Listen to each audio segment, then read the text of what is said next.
नियोजित शिक्षकों को राज्यकर्मी का दर्जा चाहिए, इसके लिए संघर्षरत हैं। लेकिन बजट सत्र के दौरान इन लोग का आंदोलन रहा। 13 तारीख को गर्दनी बाग में इन लोग का घेराव रहा, विधानसभा घेरने की बातें थी। उसके बाद बीजेपी कार्यालय में घेराव था, बीजेपी कार्यालय में भी प्रदर्शन हुआ और कई ऐसे शिक्षिका हैं जिन्हें कोतवाली थाना में भी ले जाया गया। इन सब के बीच सम्राट चौधरी मुखर होकर के सामने आते हैं। कल तक विपक्ष में थे और इस तरह उनका कहना ये था कि हमारी सरकार आएगी, नियोजित शिक्षकों को राज्यकर्मी का दर्जा दे देंगे।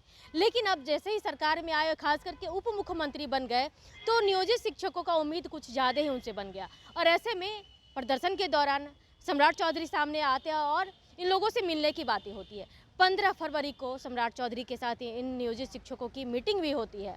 24 घंटे का अल्टीमेटम दिया जाता है। 24 घंटे के अंदर नियोजित शिक्षकों को राज्यकर्मी के दर्जा के मामले में क्या कुछ हुआ, 24 घंटे बीत गए। अमित विक्रम जी हैं, मुखर होकर अपनी बातों को रखते हैं। अमित जी, 24 घंटे तो बीत गए। 24 घंटे बीत गए, लेकिन इसी बीच सम्राट चौधरी जी दिल्ली चले गए हैं। 2 दिवसीय उनकी वहाँ कार्यशाला है जी। और हमें आश्वासन मिला है कि दिल्ली से लौट करके उन्होंने एक पत्र बना करके, जैसा कि उनके कार्यालय से पता चला, कि पत्र बना करके भेजा है मुख्यमंत्री जी को और दिल्ली से लौटने के बाद इस पर विस्तृत चर्चा उनसे होगी। तो हम लोग भी इंतजार कर रहे हैं 2 दिन। चलिए 2 दिन वो दिल्ली चले गए हैं, तो लौट के आते हैं तो उनकी क्या बातचीत होती है, क्या निष्कर्ष निकलता है, क्या समाधान निकलता है। कि उन्होंने वादा तो किया है वो समाधान निकालेंगे, तो हम लोग भी इंतजार कर रहे हैं कि आखिर क्या समाधान निकलता है। और उन्होंने कहा है कि अगर समाधान नहीं निकलेगा तो फिर हम दोबारा बुलाएंगे। तो सारी बातों का हम लोग मूल्यांकन कर रहे हैं, अवलोकन कर रहे हैं और जो भी निर्णय होगा उसी अनुसार फिर हम लोग भी निर्णय लेंगे। तो हम लोग भी वेट एंड वॉच की स्थिति में हैं। अमित जी, हम लगातार एक सप्ताह की बात कर ले तो कई दफ़ा ऐसा हुआ है कि आप लोगों की मीटिंग हुई है, मंत्री लोगों के साथ भी मुलाकात हुई, आप शिक्षा मंत्री लोगों से भी जाके मिले हैं, आश्वासन भी मिला। इधर सम्राट चौधरी कह रहे हैं सभी का आश्वासन मिलता है, लेकिन सत्र गुजर जाते हैं आश्वासन के बीच में। क्या ये बजट सत्र भी आश्वासन में ही गुजरेगा? देखिए, फिलहाल तो हम लोग, जैसा मैंने कहा, वेट एंड वॉच की स्थिति में हैं और हम लोगों को पूरी उम्मीद है कि जिस तरीके से सरकार में शामिल सभी दल नियोजित शिक्षकों के प्रति पॉजिटिव रुख अपनाए हुए हैं। माननीय विजय चौधरी जी भी कल भी उन्होंने आश्वासन दिया, पहले भी कुछ सुधार के संकेत उन्होंने दिए हैं और यहाँ तक कि जीतन राम मांझी जी का भी बयान आया है।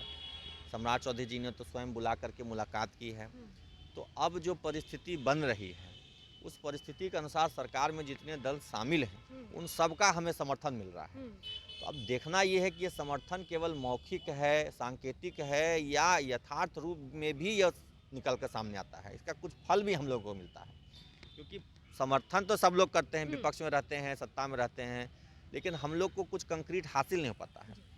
ये अग्नि परीक्षा है विशेष करके सम्राट चौधरी जी की, कि सम्राट चौधरी जी ने जिस तरह से आगे बढ़ करके शिक्षकों के साथ बैठक में उनको आश्वासन दिया है, तो वो अपने आश्वासन पर कितना वो खरे उतर पाते हैं, ये उनकी अग्नि परीक्षा है।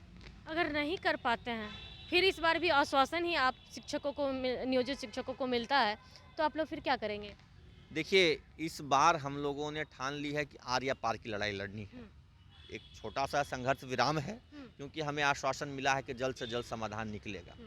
तो हम लोग भी वेट एंड वॉच कर रहे हैं और अगर हमारे हक में बातें नहीं आती हैं, हमारे पक्ष में निर्णय नहीं लिया जाता है, तो हम लोग अपने आंदोलन को पुनः धार देंगे।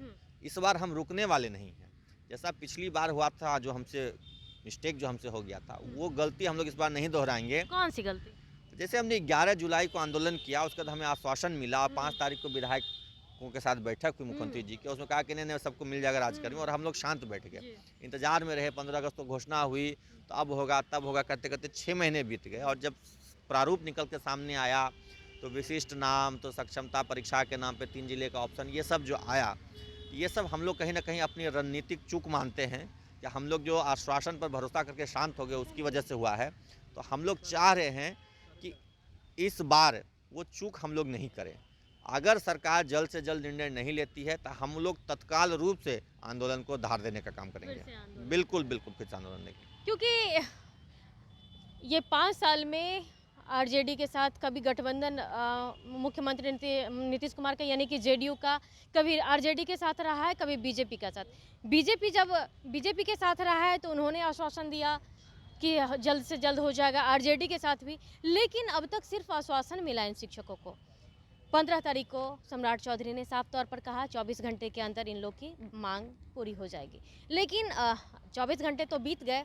अब सम्राट चौधरी दिल्ली चले गए, दिल्ली में उनकी महत्वपूर्ण मीटिंग है, उसके बाद आएंगे तो इन लोग को आश्वासन मिलेगा। अब देखना होगा कि आश्वासन का दौर कब तक चलता रहेगा। लेकिन नियोजित शिक्षक इस बार किसी भी सूरत में रुकने वाले नहीं हैं, इस बार आंदोलनरत रहेंगे। बस वेट एंड वॉच की स्थिति में है। अगर मांग पूरी हो जाती है तो कोई बात नहीं, अन्यथा आगे की जो लड़ाई है, आगे की जो रणनीति है वो जारी रहेगी। तो बने रहे कशिश के साथ। पटना से गीता सिकरी।